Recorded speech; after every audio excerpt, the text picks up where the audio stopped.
Asdeqa, salam alaikum. Bonjour ou bonsoir les amis. J'espère que vous allez bien. En tout cas, c'est ce que je vous souhaite et pour le meilleur de toutes les situations.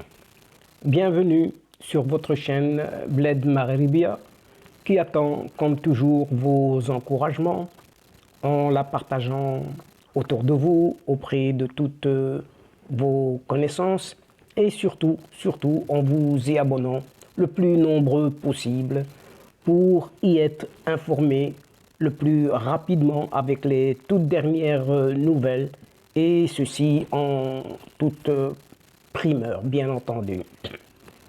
Un tout grand merci de nous recevoir chez vous, parmi vous, une nouvelle fois.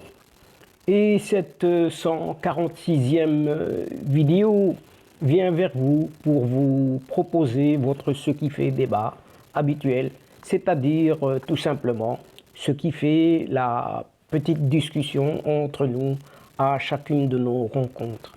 Le CQFD de votre bled Maghribia revient sur cette crise une nouvelle fois, donc une crise sans précédent, ayant mené jusqu'à la rupture diplomatique purement et simplement, une rupture dont l'Algérie parle de complot, alors que de l'autre côté, le Maroc, lui, parle de business.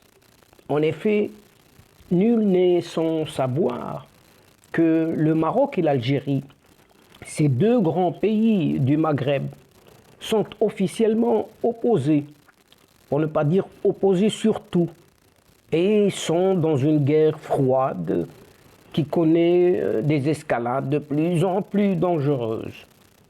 Mais force est de constater que les deux pays adversaires, entre guillemets, empruntent deux trajectoires totalement différentes.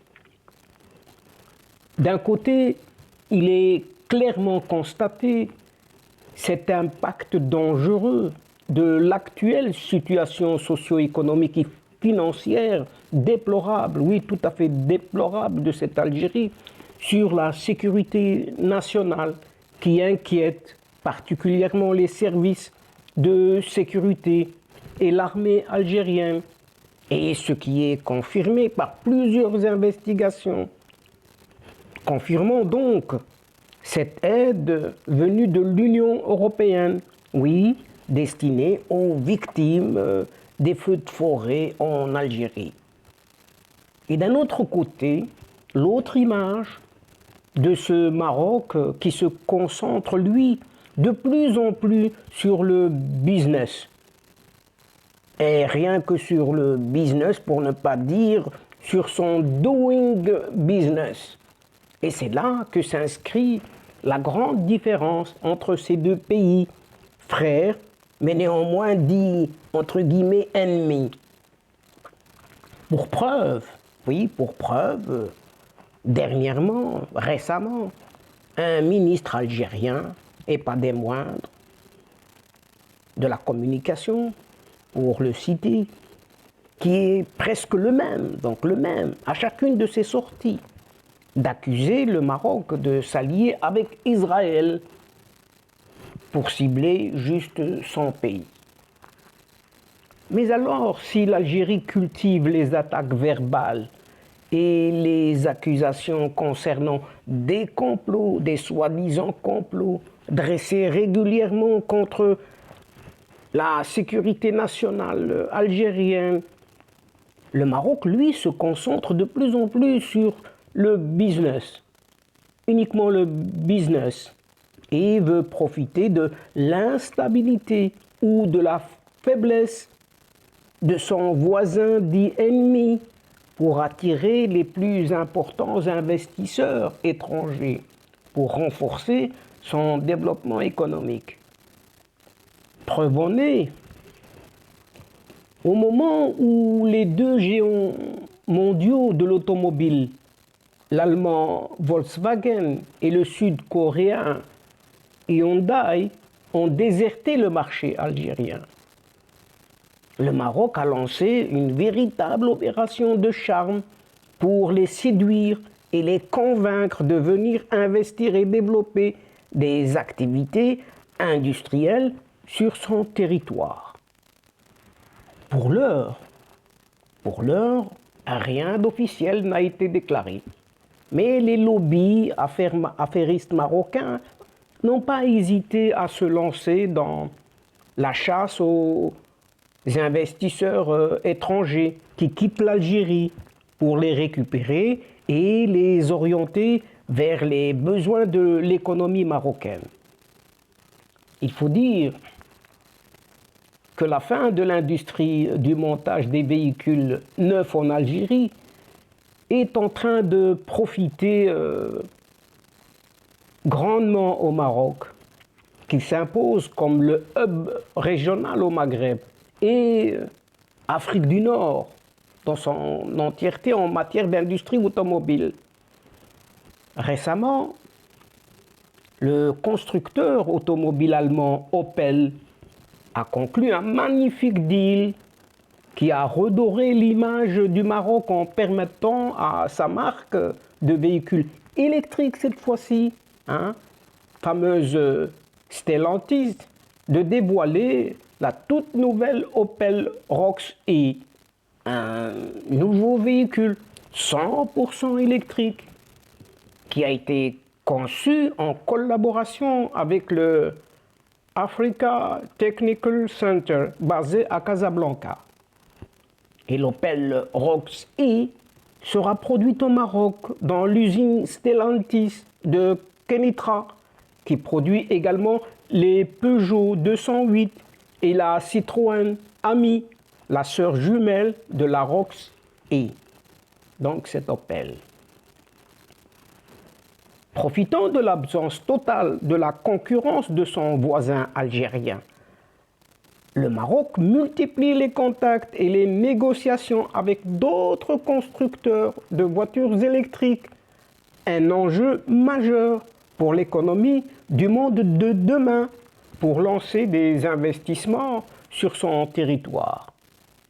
Et depuis 2017 déjà, le Maroc négocie avec des investisseurs chinois, cette fois-ci, l'implantation de 3 nouvelles usines de voitures électriques. Puisqu'au lendemain du forum Chine-Afrique, qui s'est tenu à Marrakech, le constructeur automobile chinois BYD a annoncé la prochaine implantation d'une usine de voitures électriques près de Tanger.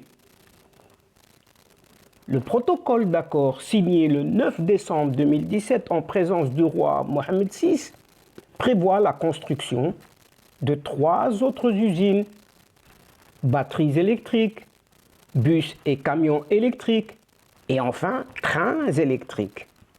Et les futures usines projetées par le groupe chinois BYD, c'est-à-dire Build Your Dream, construire votre rêve, devront être implantées près de Tanger, dans la future cité Mohamed VI, Tanger Tech. Une cité industrielle portée par un autre groupe de l'empire du milieu, Haïti, et dont la création a été annoncée en grande pompe en mars 2017. Les sites de production qui s'étaleront sur 50 hectares permettront la création d'au moins 2500 emplois, selon les promoteurs du projet, et qui est toujours en cours de négociation pour assurer officiellement son lancement. Ces projets viennent s'ajouter à ceux lancés par les Français Renault en 2008 et le groupe PSA en 2015. Et depuis 2018, l'automobile est devenu l'un des pourvoyeurs de devises. 6,5, donc 6,5 milliards d'euros de recettes de l'économie marocaine. Le Maroc a intégré le top 5 des exportateurs de voitures vers l'Union européenne. Quelques 283 614 véhicules, soit 7,8% des importations de l'Union européenne, derrière la Turquie, le Japon, la Corée du Sud et la Chine.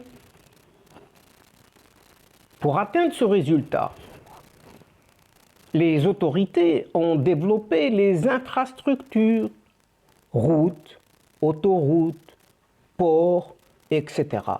et conçu une politique ultra attractive pour les investissements étrangers. Deux recettes qui ont séduit de grands constructeurs européens comme Renault ou PSA et pas moins de 200 équipementiers mondiaux naviguant dans les chaînes du câblage, de l'intérieur des véhicules, du métal emboutissage et des batteries. Tous ces investissements auraient pu profiter à l'Algérie. Eh bien oui, ces investisseurs n'auraient pu s'installer en cette Algérie-là. Pour les Algériens, malheureusement, et pour cette Algérie, malheureusement pour elle, l'instabilité politique chronique, l'absence d'une stratégie socio-économique nationale clairvoyante et pragmatique a porté un énorme préjudice à l'Algérie en matière de compétitivité. Et dans cette guerre pour le leadership économique dans le Maghreb, l'Algérie est en train de perdre le match tout simplement face au Maroc, si ce n'est déjà le forfait qui est déjà déclaré. Et il est plus qu'urgent de peut-être rééquilibrer les rapports de force sur ce plan. Et ce n'est pas avec des théories complotistes ou des propagandes médiatiques que l'Algérie saura rattraper son retard. Ce n'est pas avec des gesticulations comme celle liée à la rupture des relations diplomatiques avec le Maroc, rupture annoncée le 24 août dernier par Alger, que ce pays pourra se remettre sur les rails du développement. À l'image qu'il montre, c'est une image plutôt de sous-développement. Et pour d'aucuns, c'est trop tard, oui. Et pour d'aucuns, c'est trop tard pour cette Algérie-là, qui a vu partir son fameux doing business, clamé autrefois par une ancienne star des affaires étrangères algériennes. Vous n'avez certainement pas oublié son nom, ce fameux Abdelkader Msahel. Et pour rester toujours dans cette crise économique et sociale en Algérie, les services de sécurité et l'armée craignent le retour de bâton. Qu'est-ce que cela veut dire? Cela veut dire tout simplement que les retombées du chômage massif en forte augmentation, de la paralysie de l'économie nationale et de l'appauvrissement de la population sur la stabilité politique et la sécurité du pays ont été longuement abordées au cours de la dernière rencontre de la réunion de ce Haut Conseil de sécurité algérien qui s'est tenu le mercredi 18 août dernier et ce qui a été confirmé par plusieurs sources concordantes. Eh bien, ce pseudo-président athée a été pressé lors de cette réunion par plusieurs hauts responsables de l'institution militaire de prendre en considération l'énorme risque d'insécurité et d'instabilité qui menace le pays en raison de l'actuelle situation économique qui n'est guère, mais vraiment guère reluisante. Des responsables militaires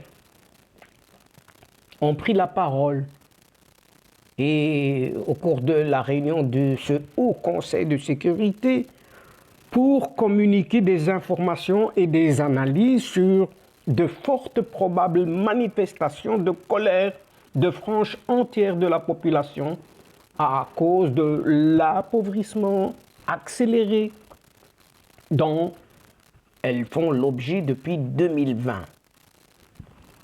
Les chefs de services de sécurité présents à cette réunion ont abondé dans le même sens en faisant part de leur crainte d'un retour de bâton, oui, d'un retour de bâton, dès cette rentrée sociale.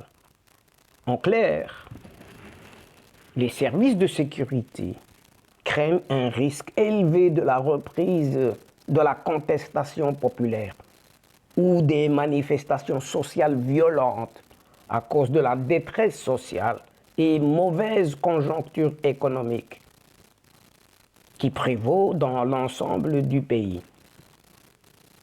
Puisque l'assistanat social, c'est fini. On ne le reverra plus.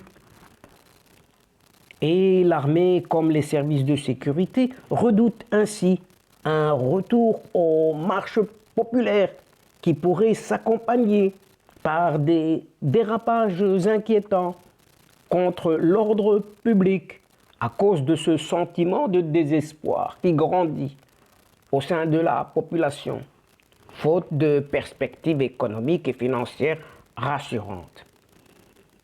Et l'institution militaire et les services de sécurité ont réclamé ainsi des mesures concrètes et urgentes pour réduire ce risque d'instabilité et éviter ainsi de nouvelles perturbations sur le front social qui aboutiront à une autre dangereuse crise politique. C'est peut-être cette perspective qui est en vue à l'horizon. Et confronté à toutes ces analyses et fortes inquiétudes, eh bien cet athée s'est engagé à prendre des mesures dans les plus brefs délais. Et c'est dans ce contexte qu'il a instruit le gouvernement, si on peut appeler ça ainsi, de cesser le harcèlement judiciaire et sécuritaire dont font l'objet les cadres de l'administration algérienne en raison de décisions administratives ayant profité à certains oligarques de l'ère de cet abbé Boutef. Oui, ce harcèlement a provoqué le gel de la délivrance de toutes les autorisations nécessaires à la relance de l'investissement et autres activités économiques dans le pays, aggravant ainsi la récession économique qui étouffe grandement et au quotidien les Algériennes et les Algériens. Mais cette mesure sera-t-elle encore suffisante? Et c'est une question lancinante qui demeure toujours posée. Et la réponse n'est pas si sûre d'être trouvée, car la machine économique nationale est totalement grippée, faute d'un véritable plan de relance et de refinancement pour créer de nouveaux emplois et doter le pays de nouveaux ambitieux projets. Et de plus, oui, de plus, on peut rajouter à cela, à cette morosité, de plus, chez Air Algérie, la situation n'est pas reluisante non plus, pour ne pas dire catastrophique, et rien ne va plus. Et ce, malgré les efforts dernièrement fournis par ses responsables. Et là n'est qu'un exemple. Oui, juste un petit exemple dans cette économie morose. Et suite à la crise sanitaire, la diaspora, oui, la diaspora, est la première à avoir souffert du gel des activités commerciales de cette compagnie aérienne nationale. Et après l'ouverture des frontières, les choses commencent à se régler petit à petit, peut-être, mais pour un retour à la normale, il faut du temps. En témoigne la dernière scène observée au niveau de l'agence qui se trouve à Paris Opéra, dans la capitale française Paris. Sachant aussi qu'en réponse aux feux de forêt ayant touché dernièrement le nord de l'Algérie depuis le 9 août dernier, l'Union européenne, oui, l'UE, a débloqué quelques 80 000 euros de financement humanitaire pour venir en aide à quelques 25 000 personnes avec des secours d'urgence.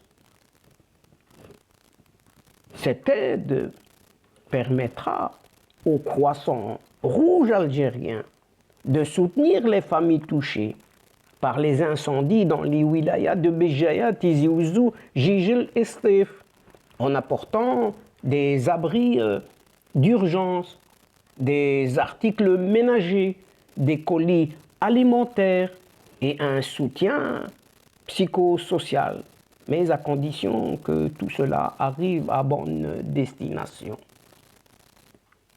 Puisque ce financement s'inscrit dans le cadre de la contribution globale de l'Union européenne au fonds d'urgence pour les secours en cas de catastrophe, c'est-à-dire ce fameux DREF de la Fédération internationale des sociétés de la Croix-Rouge et du Croissant Rouge, ce FICR.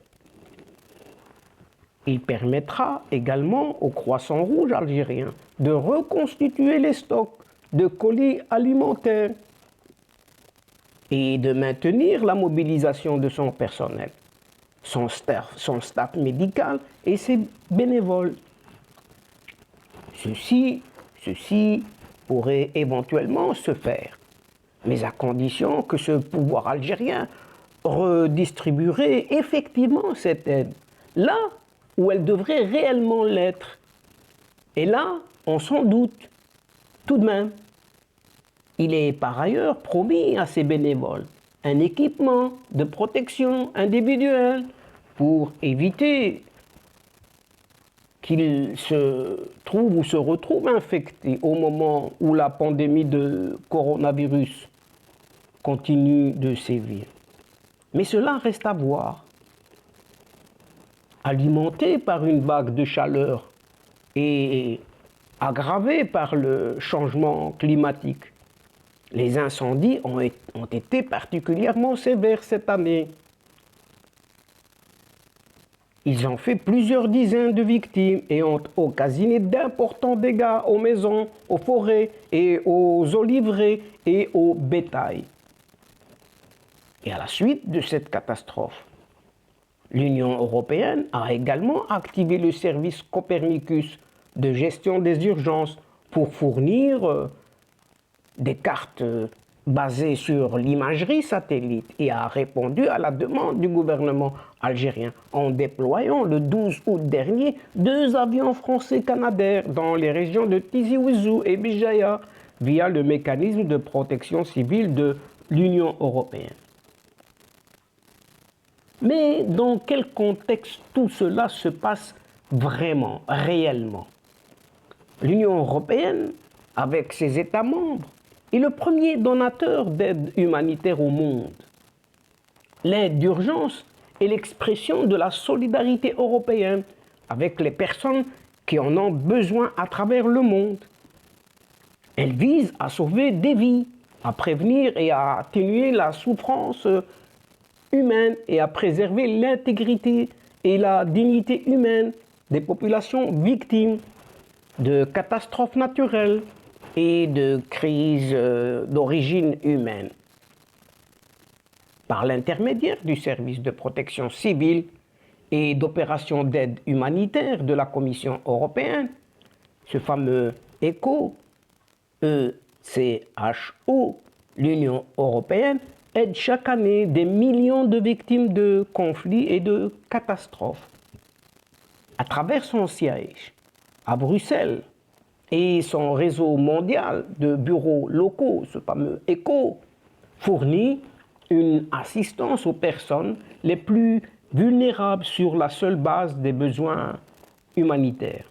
À l'échelle mondiale, la Commission européenne a signé un contrat humanitaire d'une valeur de 3 millions d'euros avec la Fédération internationale des sociétés de la Croix-Rouge et du Croissant Rouge FICR en soutien au fonds d'urgence pour les secours en cas de catastrophe de la fédération DREF.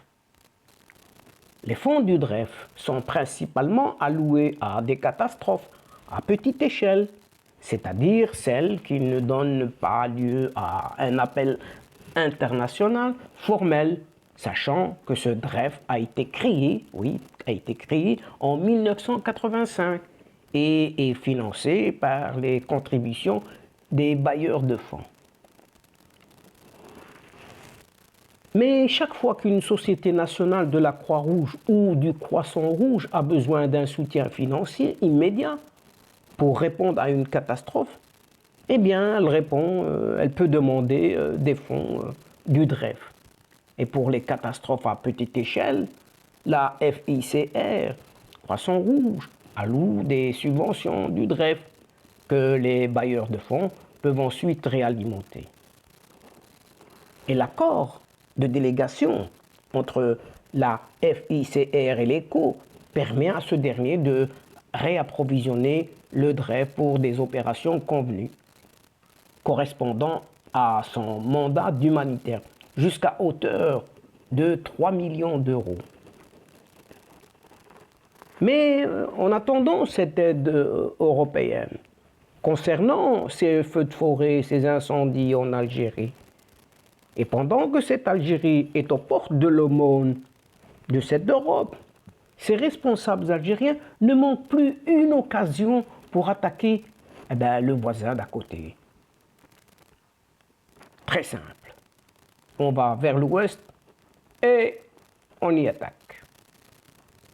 Plus d'une semaine après que le chef de la diplomatie, ce Ramdan Lamamra, a annoncé la rupture des relations avec le Maroc, le ministre de la Communication, ce Ammar Belhimr, a accusé le royaume marocain et Israël de s'allier pour attaquer son pays. Très simple, vite trouvé, puisque dans un entretien avec le site d'information algérien, Djelia, repris par cet APS, bien entendu, bien évidemment, cette Algérie presse service, au service de ce pouvoir. Eh bien, ce Ammar Belhimr a déclaré que l'alliance maroco-sioniste contre l'Algérie s'est confrontée à un mur impénétrable de résistance, constitué selon lui d'une convergence innée et solide entre le peuple et ses diverses institutions qui se reflètent. Par exemple, par les positions des Algériens à travers les réseaux sociaux, tout simplement. Ce Ammar Belhimr a ajouté que les médias algériens publics et privés étaient également engagés pour faire face à ce qu'il a qualifié de sale cyberguerre visant l'Algérie. Oui, vous avez bien entendu, une sale cyberguerre visant son Algérie, en donnant l'espace nécessaire afin d'exposer les mensonges des ennemis et déjouer leurs manœuvres. Et ce, à travers les interventions d'experts et de spécialistes algériens et internationaux. Et il est à noter que le même responsable avait précédemment accusé le Maroc à plusieurs reprises de viser son pays avec une simple petite guerre, une cyberguerre.